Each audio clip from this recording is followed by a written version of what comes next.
My name is Soham. I'm a writer and a madman. This one is from my upcoming book. It's called Raak.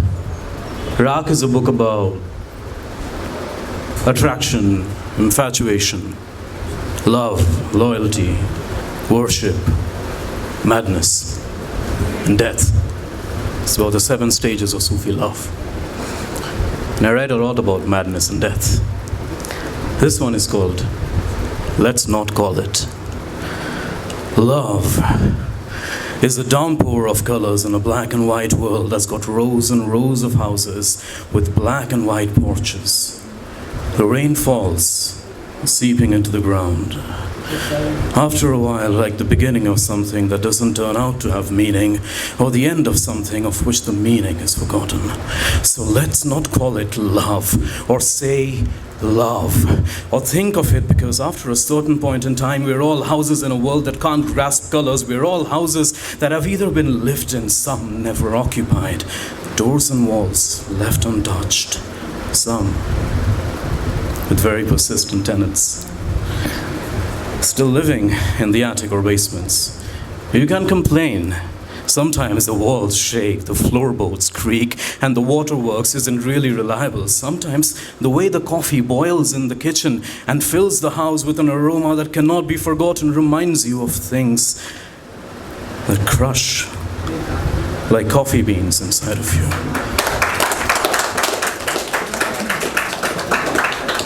Ground fresh each day. Maybe each week.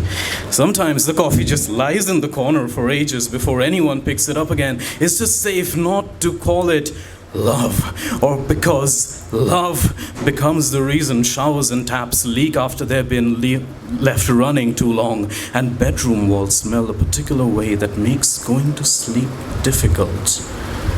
Love.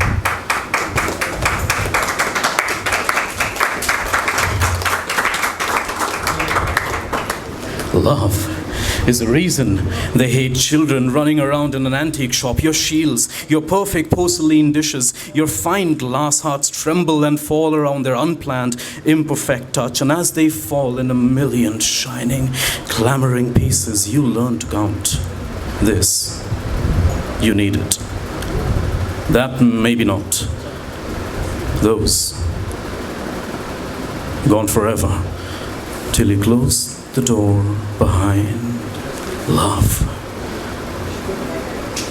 Take a deep breath. Start to mop and make a new list all over. This you'll need. That goes somewhere in the back. It's probably a good idea to put up a bell at the door, or maybe a chain, so when someone comes along, you can hold the door open just a little bit, ever so slightly, with a nose poking out of the gap, and ask who it is this time. Oh, it's you. What is it? No, now's not a good time. Sure, you can come in for a while. Oh, it's you.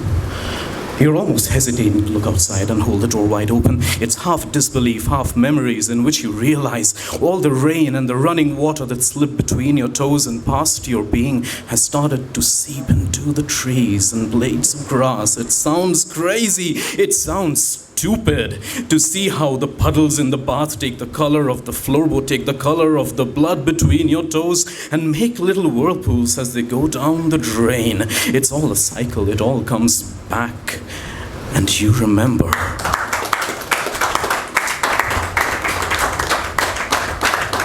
You remember what you taught yourself to count. This was important. That wasn't. Those weren't even here anymore. And love reminds you why you had learned to count and put up a chain in the first place. Love writes you letters in crayons with words that remind you to smile in a very particular way. So let's not call it love, because it is always followed by thunder and lightning, rain beating down and running in gullies, and the unmistakable moist smell of earth.